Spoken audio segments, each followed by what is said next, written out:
We are the Utah State University Aggie Rover Exploration Systems team. During the past 5 months, our team went through the conceptual, preliminary, and critical design phases to design and construct a rover for the Mars Society's 2019 University Rover Challenge. To prepare for the competition, we divided our team of 25+ students into communications and science, navigation, power and drive, and manipulation subteams. The 4 primary subteams are supported by electrical and mechanical systems engineering teams and a fundraising team.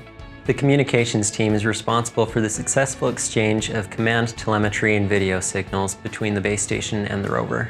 4 cameras on the rover transmit analog video signal to the command station where we can view the video on a TV screen. A Raspberry Pi at the base station sends commands to another Raspberry Pi on board the rover. The commands are then routed where they need to go using Robot Operating System, or ROS. As we were setting up the telemetry radios, we were having issues dropping parts of messages. Disabling error handling software built into the transceivers fixed the issues we were having.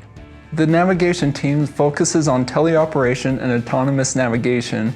For teleoperation, ROS is used to send joystick commands to a Jetson TX2. Electronic speed controllers receive the messages to drive the rover. A GUI provides visual feedback for the rover operators. For autonomous navigation, the rover tracks its position and orientation with a GPS-aided inertial navigation system. A stereo camera creates a point cloud from the surrounding terrain. The rover uses the point cloud to build a 3D model of its environment in order to create a cost map, breaking the terrain into a grid with each division being assigned a number indicating the terrain roughness.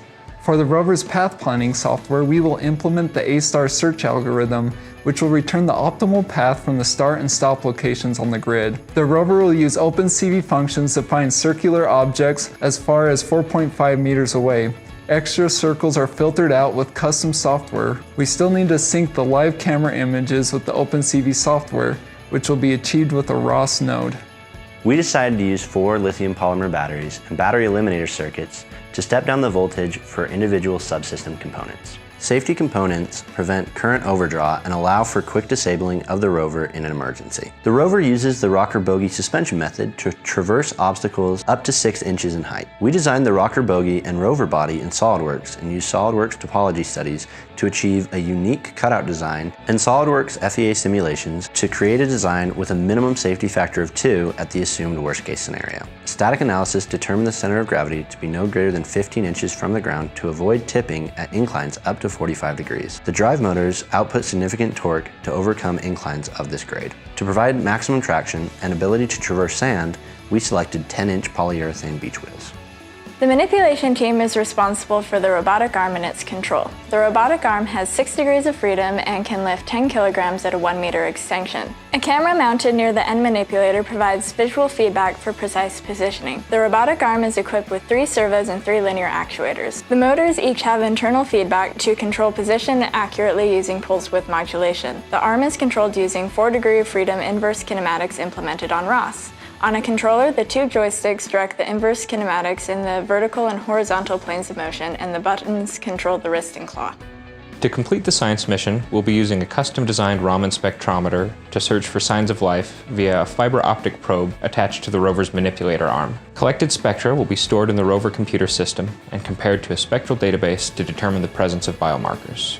The main biomarkers we'll be searching for are carotenoids. Carotenoids are pigments produced by plants and microorganisms that serve as protectants against UV radiation. These can only be produced biologically, and so any presence of them in our samples will indicate the presence of extinct or extant life. Through careful planning over the next 3 months, our team will complete the build of the Raman spectrometer, implement our path planning algorithms, complete integration testing, and perform necessary training to be competition ready before the end of May. We thank our sponsors for their generous support and look forward to Utah State's first appearance at URC.